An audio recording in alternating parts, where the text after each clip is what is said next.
యేసే పరిష్కారము అనుదిన Bible study కార్యక్రమం ప్రేక్షకులందరికీ యేసుక్రీస్తు వారి మహిమగల నామమున వందనాలు.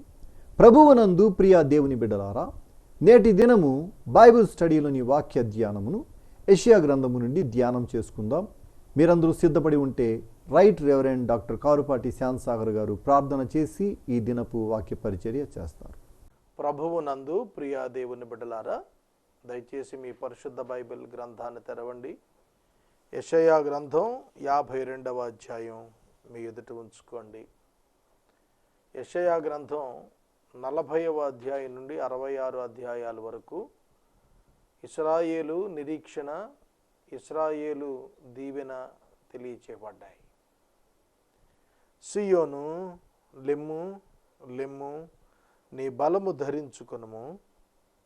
పరిశుద్ధ పట్టణమైన యెరూషలేమా, నీ సుందర వస్త్రములను ధరించుకొనుము. ఇక మీదట సున్నతి పొందని వాడు ఒకడైనను, అపవిత్రుడు ఒకడైనను నీ లోపలికి రాడు. సియోను అనే పదము దేవుని ఆలయాన్ని సూచిస్తోంది. యెరూషలేములో ఉన్న దేవుని మందిర ప్రాంగణం సియోనుగా పిలువబడింది. లెమ్ము లెమ్ము, బలము ధరించుకొనుము. Put on your strength. Awake awake, put on your strength. O Zion, put on your beautiful garments. O Jerusalem, the holy city, for there shall no more come into you the uncircumcised and the unclean. ఈ వచనంలో చాలా గంభీరమైన సత్యము దాగి ఉన్నది. చూడండి, కొన్ని పదాలు ఇందులో మీరు గమనించాలి. ఒకటి, బలము ధరించుకొనుము. బలము ధరించుకొనుము, పుట్ ఆన్ యువర్ స్ట్రెంగ్త్.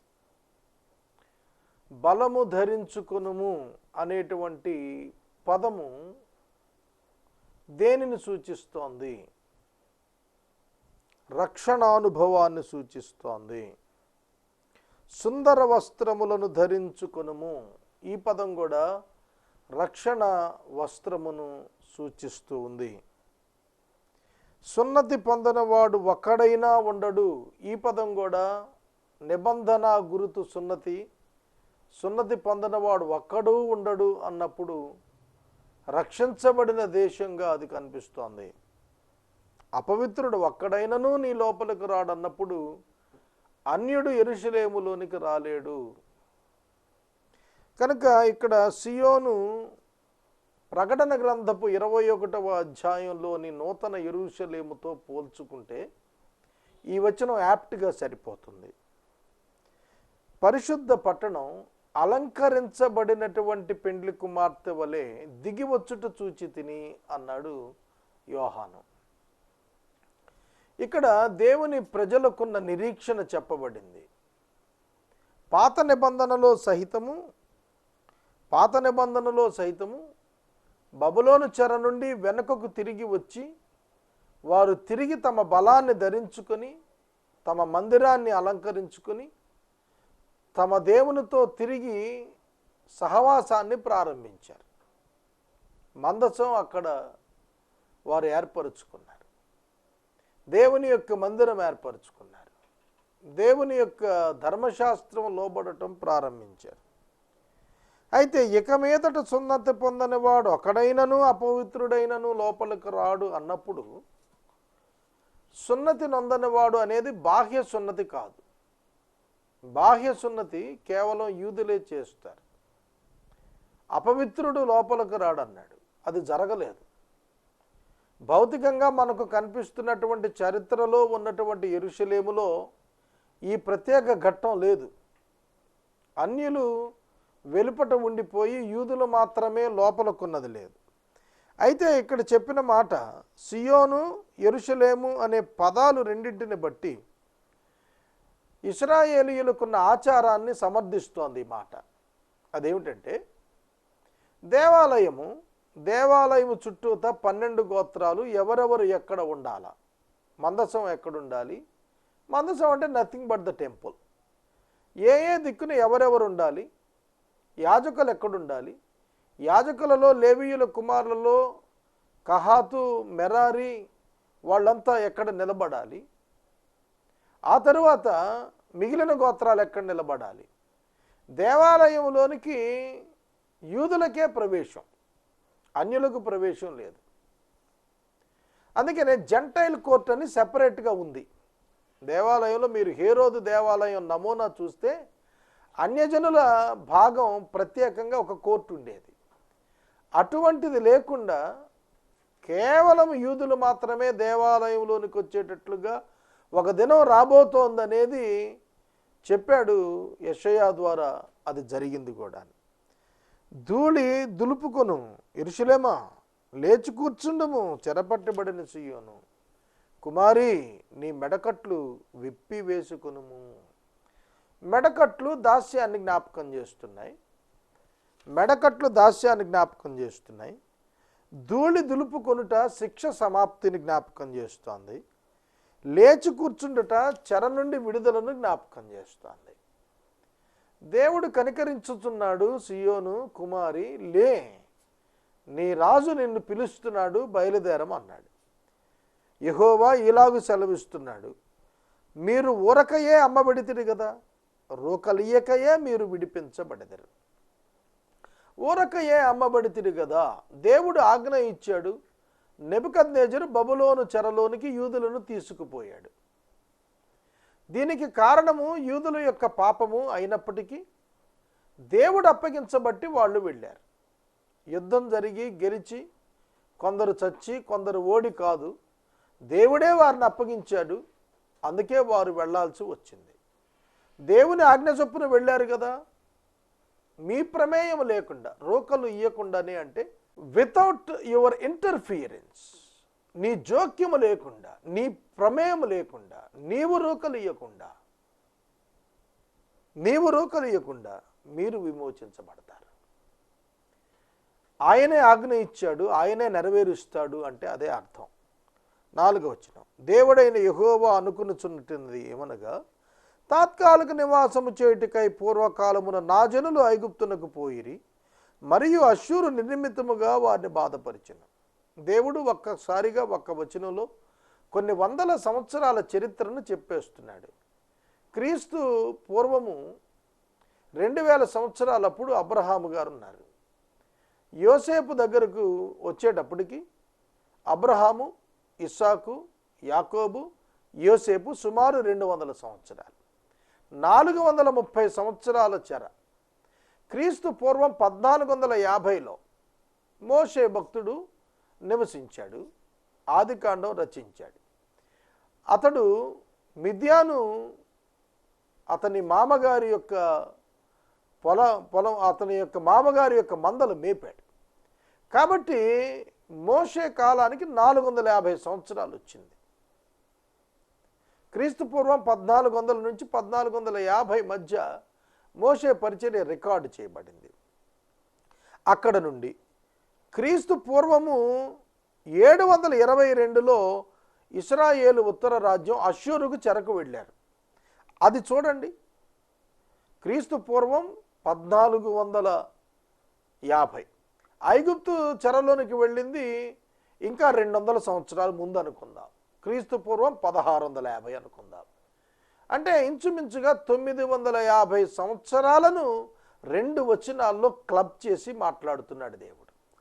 మనమైతే ఒక 6 నెలలు, ఒక 8 నెలలు కలుపుతాం, లేదంటే ఒక 2 సంవత్సరాలు 3 సంవత్సరాలు కలుపుతాం. కానీ దేవుడు వందలాది సంవత్సరాలను కలిపి ఒకే సెంటెన్స్లో ఎక్స్ప్రెస్ చేస్తున్నాడు.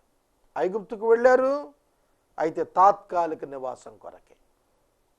అశ్షూరుకి వెళ్ళారు, నిర్నిమిత్తంగా కారణం లేకుండా అశ్షూరీయులు ఇశ్రాయేలీయులను ఊచకోత కోసేశారు.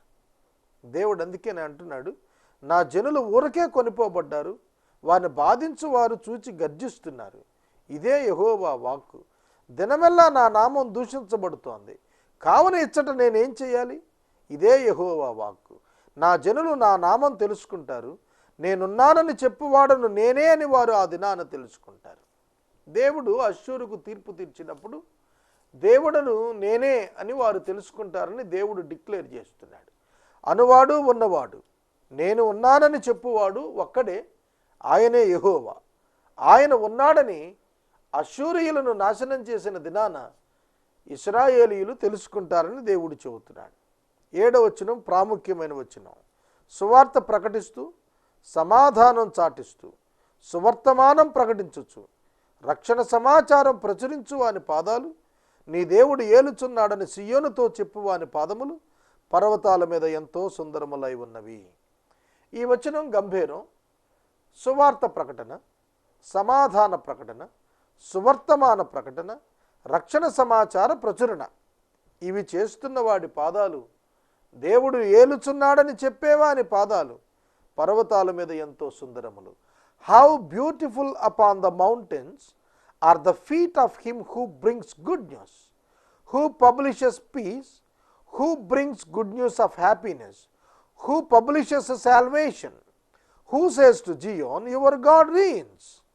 ఎవరు సియోనుతో నీ దేవుడు ఏలుతున్నాడని చెబుతాడో వాడి పాదములు సుందరములు. ఒక్క మాటలో చెప్పాలి అంటే ఇవాంజలిస్ట్స్ యొక్క పాదాలు, దేవుని యొక్క సువార్త ప్రకటించే వారి పాదాలు, సమాధాన వార్త చాటించే వారి యొక్క పాదాలు, సువర్తమానము గుడ్ న్యూస్ ఆఫ్ హ్యాపీనెస్ గురించి చెప్పేవారి పాదాలు, రక్షణ సమాచారం పబ్లిష్ చేసేవారి పాదాలు. ఇక్కడ పబ్లిష్ అన్నాడు, ప్రచురము అనే పదాన్ని పబ్లిషెస్ అన్నాడు. అంటే ప్రింటింగ్, ముద్రించటం, కరపత్రిక రూపంలో అందచేయటం. అలా చేసిన వారి పాదాలు, నీ దేవుడు సియోనులో ఏలుతున్నాడని ప్రకటించేవాడి పాదాలు సుందరములు. దేవుని దృష్టిలో how beautiful upon the mountains are the feet of him who brings good news. సువార్త ప్రకటించే వానికి ఎంత ఆధిక్యత దేవుడిచ్చాడో చూడండి. సువార్త ప్రకటన అతి ఉన్నతమైన బహుమానం. సువార్త ఉచితంగా ప్రకటించుట నాకు జీతం అన్నాడు. సువార్త ప్రకటించని ఎడల నాకు శ్రమ అన్నాడు పౌలు. సువార్త ప్రకటించుట చేత నేను క్రీస్తు దేశస్థులకు రుణస్థుడుగున్నాను అన్నాడు. ఏమిటి అక్కడ అర్థం? సువార్త ప్రకటించడానికే నన్ను పిలిచాడు అన్నాడు. ఏమాత్రం కూడా చమత్కారం కల్పితం లేకుండా ఉన్నదన్నట్టుగా సువార్త ప్రకటించడానికే దేవుడు నన్ను పిలిచాడు అన్నాడు పౌలు గారు. సోదరుడా, సోదరి, సువార్త మనుషులను రక్షించేది. సువార్త యేసుక్రీస్తే, దేవుని సువార్త ప్రభువైన క్రీస్తే. సువార్తను నమ్మినవాడు రక్షించబడతాడు. ప్రభువైన యేసుక్రీస్తు యొక్క పుట్టుక, మరణము, పునరుద్ధానము, వీటిని సువార్తగా చెబుతున్నాం. ఒక్క మాటలో చెప్పాలంటే యేసే సువార్త. యేసును ప్రకటించాలి. మేము సిలువ వేయబడిన క్రీస్తును ప్రకటిస్తున్నాం అన్నాడు. పునరుద్ధారుడైన క్రీస్తును ప్రకటిస్తున్నాం అంటున్నాం. కనుక ఎవరు యేసును ప్రకటిస్తారో వారి యొక్క పాదాలు సుందరములుగా దేవుడు ఏర్పాటు చేస్తున్నాడు. వాటిని భావిస్తున్నాడు, వాటిని గూర్చి ప్రశంసిస్తున్నాడు. సోదరుడా, సోదరి, సువార్త ప్రకటన బాధ్యత దేవుడు దేవదూతలకు అప్పగించలేదు. ఆయన మొట్టమొదటి రాకడను గూర్చి ఆ దేశంలోని గొర్రెల కాపర్లకు చెప్పటానికి, దేవుడు ఆ శుభవర్తమానం అందించటానికి దేవదూతలకు సెలవిచ్చాడు. కానీ రక్షణ సువర్తమానం అందించటానికి ఆయన పునరుద్ధారుడే వెళ్ళిపోయిన తరువాత పరిశుద్ధాత్మని చేత నింపబడిన అపోస్తలులను లోకంలోనికి పంపించాడు. మీరు సర్వలోకమునకు వెళ్ళి సర్వ సృష్టికి సువార్త ప్రకటించండి అన్నాడు. సర్వ సృష్టికి సువార్త ప్రకటించాలి. ఏ ఒక్క ప్రాంతము, ఒక్క వ్యక్తి, ఒక్క జాతిని విడవటానికి వీల్లేదు. అందరికీ సువార్త చేరాలి. ఎందుకంటే రక్షించబడినట్లు సువార్తను దేవుడు ఏర్పాటు చేశాడు. ఆలకించుము, నీ కావలి వారు పలుకుచున్నారు, కూడుకొని బిగ్గరగా పాడుతున్నారు. యెహోవా సియోనును మరలా రప్పించగా వారు కనులారా చూస్తున్నారు. కావలివారు అంటే ఎవరు? The voice of your watchmen, servants of God. దేవుని సేవకులే కావలివారు. దేవుని సంఘము ఏర్పడుట చూచి వారు దేవుని స్తుతిస్తున్నారు, కనులారా చూస్తున్నారు. తిరిగి యెహోవా సియోనును రప్పించుట ఆనాటి యాజకులకు ఆశీర్వాదకరమైంది. ఈనాడు క్రీస్తు సంఘము ఏర్పడుట దేవుని సేవకులకు ఆశీర్వాదకరం. యెరూషలేమునందు పాడైయున్న స్థలాలారా ఉత్సహించి ఏకంగా సంగీతగానం చేయండి. యెహోవా తన జనులను ఆదరించెను, యెరూషలేమును విమోచించెను. Break forth together into singing, your waste places of Jerusalem, you waste places of Jerusalem, for the Lord has comforted his people, he has redeemed Jerusalem. For the Lord has comforted his people. ఆయన తన ప్రజలను ఆదరించెను. దేవుని నామానికి స్తోత్రం కలుగును గాక. తన ప్రజలను ఆదరించాలి అని దేవునికి ఎవరు చెప్పక్కర్లేదు. దేవునికి ఎవరు చెప్పనవసరం లేదు. దేవుడే ఆదరిస్తాడు. ఆయన కనులు ఆయన ప్రజల మీదే ఉంటాయి. తల్లిదండ్రుల కనులు బిడ్డల మీదే ఉన్నట్టు దేవుని కనులు నిత్యము మన మీదే ఉంటాయి. ఆయన మనలను ఆదరిస్తాడు. ప్రార్థిస్తేనే ఆదరిస్తాడు కాదు, ఆయన వ్యక్తిత్వము ఆదరించే వ్యక్తిత్వం. ఆదరణకర్త అని ఆయనకి పేరు. సమస్త జనముల కనుల ఎదుట యెహోవా తన పరిశుద్ధ బాహువును బయలుపరిచి ఉన్నాడు. ఇది యేసుక్రీస్తుని గురించి చెప్పిన మాట. పరిశుద్ధ బాహువు యేసుక్రీస్తే. దేవుడే ఆయనను బయలుపరిచాడు. ప్రభువే స్వయంగా చెప్పాడు, తండ్రి ఎవరో కుమారుడు తెలియచేస్తేనే కానీ, కుమారుడు ఎవరో తండ్రి తెలియజేస్తేనే కానీ తెలియదన్నాడు. వీరిద్దరిని తెలుసుకోవాలంటే పరిశుద్ధాత్ముడు వారికి ఆ జ్ఞానాన్ని తెలియచేయాలి. కనుక దేవుడే యేసుక్రీస్తుని ఈ లోకానికి బయలుపరిచాడు. యోహాను సువార్త 3:16 అదే. దేవుడు లోకాన్ని ఎంతో ప్రేమించాడు కాగా ఆయన తన అద్వితీయ కుమారునిగా పుట్టినవాని యందు విశ్వాసముంచు ప్రతివాడు నశింపక నిత్య జీవం పొందేటట్లు ఆయనను ఈ లోకానికి అనుగ్రహించాడంటే బయలుపరిచాడు. తండ్రి కుమారుని బయలుపరిచాడు, కుమారుడు తండ్రిని బయలుపరుస్తున్నాడు. బూదిగంత నివాసులు అందరూ మన దేవుని రక్షణ చూస్తారు. ఇది అత్యద్భుతం.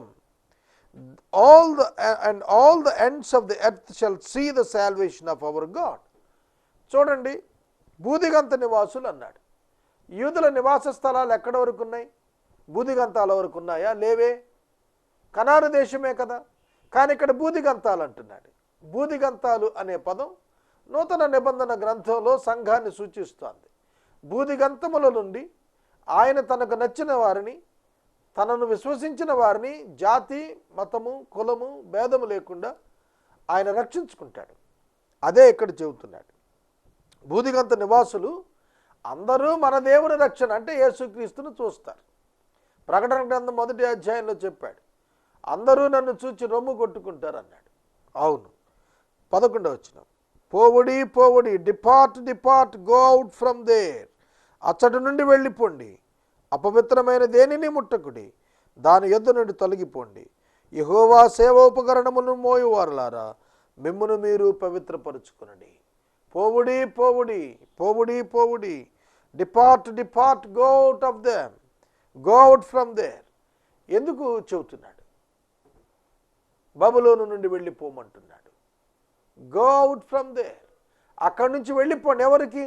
యెహోవా గృహోపకరణములు మోసేటువంటి వారు, సేవోపకరణములను మోసేటువంటి వారు, అపవిత్రమైన దేనిని ముట్టకుండా అపవిత్రమైన బబులోను నుండి తొలగిపోయి తమను తాము పవిత్రపరుచుకోవాలి.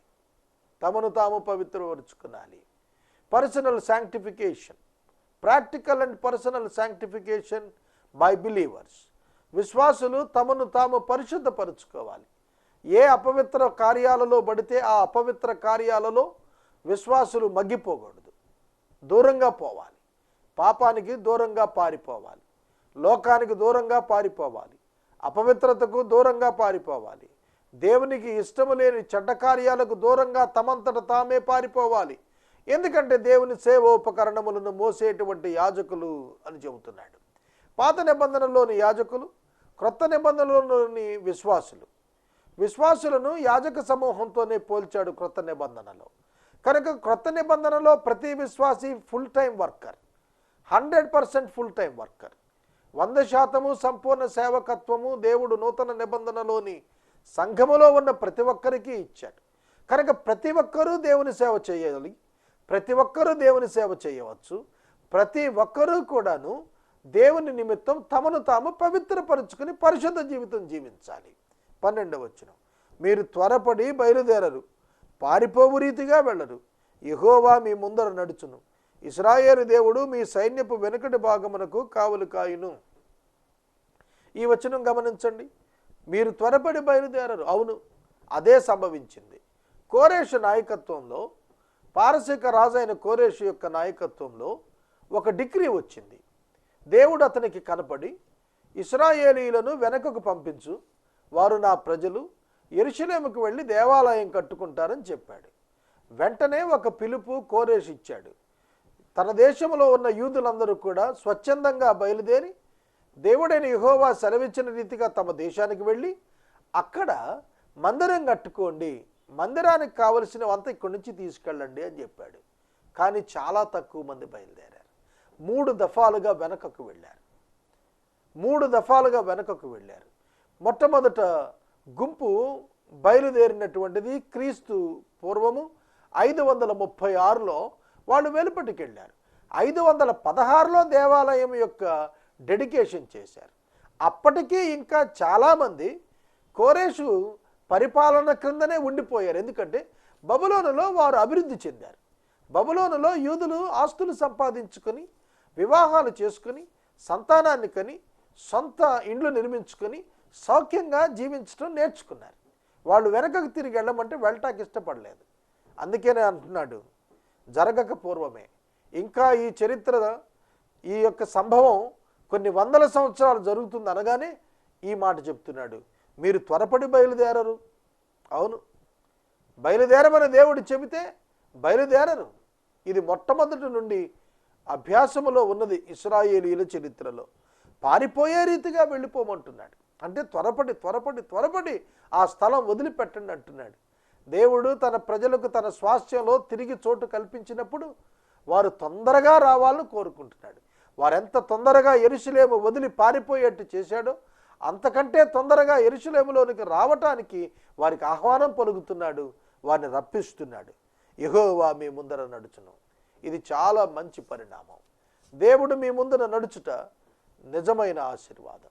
ఐగుప్తు విడిచినటువంటి ఆ గొప్ప మహా కాల్బలానికి దేవుడే ముందుగా నడిచాడు. ఇశ్రాయేలు దేవుడు మీ సైన్యపు వెనక భాగం కావలి కాస్తాడు. ముందు ఆవరించి ఉన్నాడు, వెనుక ఆవరించి ఉన్నాడు.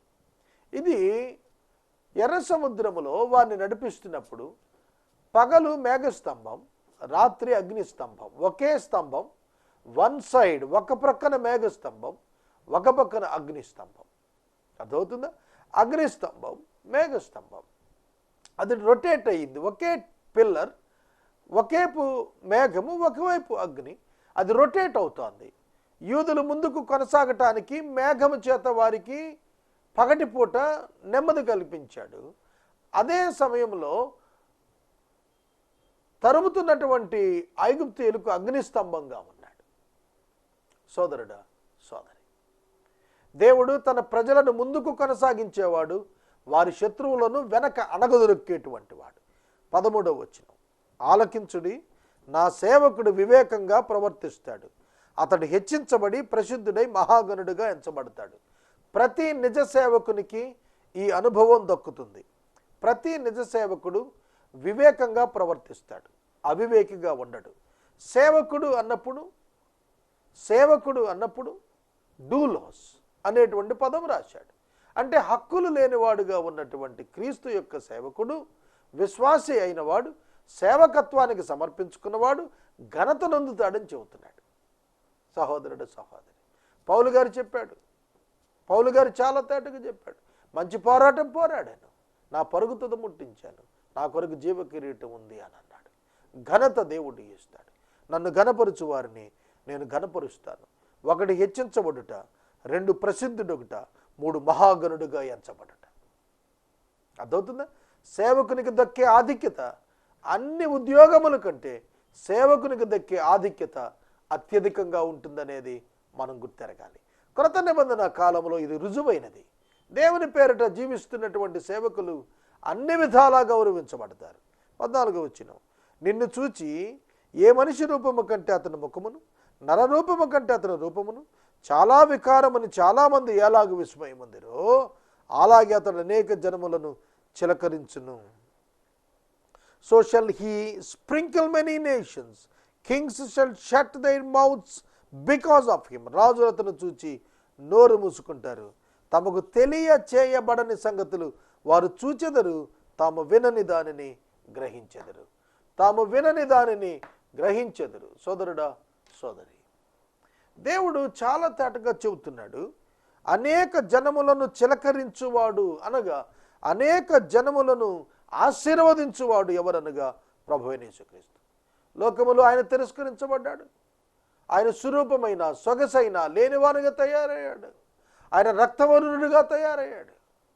సులువు మీద ఆయనకు రూపము లేదు, స్వరూపము లేదు. అటువంటి ఆయన, తృణీకరించబడిన ఆయన జనులను తృణీకరించలేదు. జనుల చేత తృణీకరించబడిన ఆయన జనులను తృణీకరించలేదు. రాజులు ఆయనను చూచి నోర్లు మూసుకొందరు. రాజులు ఆయనను చూచి నోరు మూసుకొందరు. ఇదే వచనంలో 14వ వచనం 15వ వచనం ప్రారంభ వాక్యంలో యేసుక్రీస్తు మొదటి రాకడలో ఆయన సిలువ. 15వ వచనంలో రాజులతను చూచి నోరు మూసుకునేది రెండవ రాకడ. రెండు రాకడలు కంబైన్డ్గా కలిపి వరుసగా చెప్పబడుతూ వచ్చాయి. ఆ డివిజన్ పాత నిబంధన భక్తులకు అర్థం కాలేదు. కొత్త నిబంధనలో పరిశుద్ధాత్మని చేత దేవుని యొక్క బిడ్డలకు ఈ మర్మములు గ్రహించేటువంటి శక్తి అనుగ్రహించబడింది కనుక లోకము యేసును తెలుసుకుంటారు. వారికి వినపడకపోయినా వారు గ్రహిస్తారు, వారు కనపడకపోయినా వారు తెలుసుకుంటారు. యేసుక్రీస్తు ప్రత్యక్షమైనప్పుడు లోకానికి అర్థమవుతుంది, ఈయనే లోకమునకు వచ్చిన రక్షకుడు. మొదటి రాకడలో రక్షించుటకు వచ్చినవాడు, రెండవ రాకడలో తీర్పు తీర్చడానికి వచ్చినవాడు. యోధాగోత్రపు సింహము, లోకాన్ని ఏలబోతున్నటువంటి రారాజు అని రాజులు గ్రహించి నోరు మూసుకొని ఆయనను వెంబడిస్తారు, ఆయనకు లోబడతారు. ఇది ప్రవచనం. రేపటి వాక్య ధ్యానం 53వ అధ్యాయం సంపూర్తి సిలువ పాఠం ఇందులో ఉంది. ధ్యానం చేద్దాం. ఎపిసోడ్ సహకాలు గత 2 దినాలుగా దొరకలేదు, ప్రార్థించండి.